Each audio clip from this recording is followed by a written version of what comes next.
ও এই যে শুভনা, পেয়েছি আপনাকে।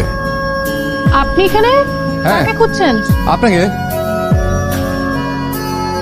আমাকে? কি ব্যাপারে? আপনি আমার বাসা ঠিকানা কিভাবে পেলেন? আপনার কলেজ থেকে ঠিকানা ম্যানেজ করেছি। আমাকে একটু 400 টাকা দিন তো। 400 টাকা? হ্যাঁ, সিএনজি ভাড়া। সিএনজি ভাড়া মানে? আরে আপনার লাগেজটা নিয়েই তো সিএনজি নিয়ে আপনার খোঁজে এলাম। আমার লাগেজ মানে? এই যে এটা আমার লাগেজ, আপনাকে কে বললো? না, কেউ বলেনি, আশেপাশে কেউ ছিল না, তাই ভাবলাম আপনার লাগেজ। কেন, এটা আপনার লাগেজ না? না। দাঁড়ান, আচ্ছা আচ্ছা ঠিক আছে, আপনি এটা রেখে আমাকে 400 টাকা দেন, আমি পরে টাকা দিয়ে এটা নিয়ে যাব। আপনার সিএনজি ভাড়া আমি কেন দিব বলেন তো? তা ঠিক, আপনি আমার ভুলের মাসুল কেন দিবেন? আচ্ছা, আমাকে 400 টাকা লোন দেন। আপনাকে আমি চিনি না, জানি না, 400 টাকা লোন কেন দিব বলেন তো? আপনার কাছে থাকলে দেবেন, না থাকলে নাই। আমার থাকলেই বা আপনাকে কেন দিব? আমার বাবা কি বলতো জানেন?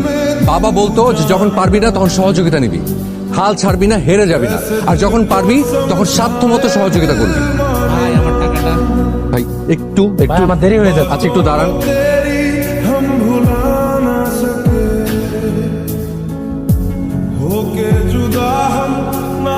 আচ্ছা ভাই, আমার কাছে এই মুহূর্তে কোনো টাকা নাই, ঠিক আছে? আমি আপনাকে এই ঘড়িটা দিচ্ছি, মানে জমা রাখতেছি, ঠিক আছে? আপনার কাছে অনুরোধ, এই ঘড়িটা আপনি বেচে ফেলেন না।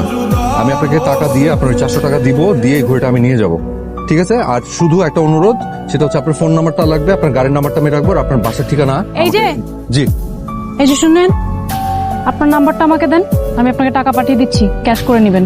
আমার কাছে কোনো ফোন নাই, মানে মোবাইল নাই আর কি। আপনি আপনি এক কাজ করেন, কাইন্ডলি আমাদের এই সিনজি ভাইয়ের ফোন নাম্বারটা আর গাড়ির নাম্বারটা আপনি একটু কষ্ট করে একটু আপনার মোবাইলে একটু টুকে রাখেন। আপনার নাম্বার কত ভাই? 017 017 44 5 আর সিএনজি নাম্বার হচ্ছে ঢাকা মেট্রো থ 146439 146439 ঢাকা মেট্রো থ। ঠিক আছে, ঠিক আছে ভাই, আপনি যেতে পারেন। 146439 ঢাকা, ঢাকা মেট্রো থ 146439 ঢাকা মেট্রো থ 146439। ঠিক আছে, কিন্তু আমি লাগেজটা নিয়ে এখন কি করবো বলুন তো? আপনি লাগেজটা নিয়ে কি করবেন সেটা আমার দেখার বিষয়। আমি যে এই যে সিএনজি ওলার নাম্বার, সিএনজি নাম্বার নিলাম, এটা দিয়ে আমি এখন কি করব? এক কাজ করেন না, আপনি ওই একটা কাগজের মধ্যে আমাকে একটু এই ফোন নাম্বারটা আর ওই সিএনজি নাম্বারটা আমাকে একটু লিখে দেন। মানে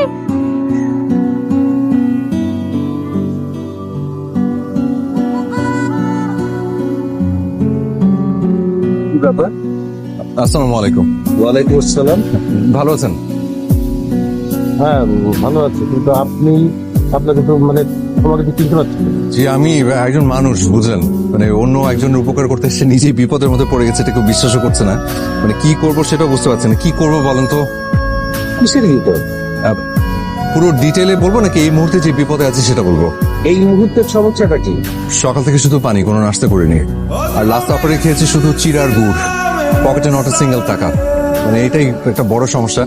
আচ্ছা, আপনার গাছের এই মানে গাছগুলোতে যদি একটু পানি টানি দিয়ে দিই, কিছু টাকা পাওয়া যাবে? লাগবে না, আমাদের আলাদা লোক আছে। মানে যদি পুরো বাড়িটা একটু ঝাড়পোছ করে দিই, গাড়িটা যদি একদম ধুয়ে মুছে ঝকঝকে তকতকে করে দিই, তাহলে? তুমি গাড়ি ডুবা, এটা তো তোমাকে মানাবে না। কিন্তু কোনো সমস্যা নেই আঙ্কেল, মানে বিদেশের সবাই অর্জব করে না, আর আমার কাছে ঢাকা শহর বিদেশের মতোই, কোনো অসুবিধা নেই। কোনো কিছুই করতে হবে না, খাবার পাওয়া যাবে। তাই খাবার ব্যবস্থা করতো, তার সাথে গাড়ি সাইড করে রাখো, ভিতরে ঢুকাইতে হবে না। আমি বেরোচ্ছি এখনই।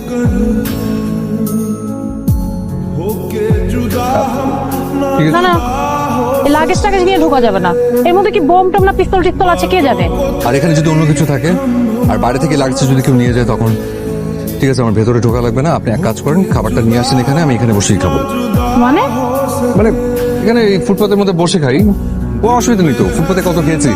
আপনার না হয় এখানে এইভাবে খাওয়ার অভ্যাস আছে, আমাদের এভাবে খাওয়ানোর অভ্যাস নেই। অভ্যেস নেই, অভ্যেসটা করে ফেলেন, যেমন আমার দরজার বাইরে বসে খাওয়ার অভ্যাস তো আমারও নেই।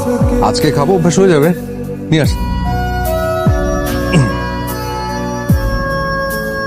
আচ্ছা, এই গেটের ভেতর বসেন।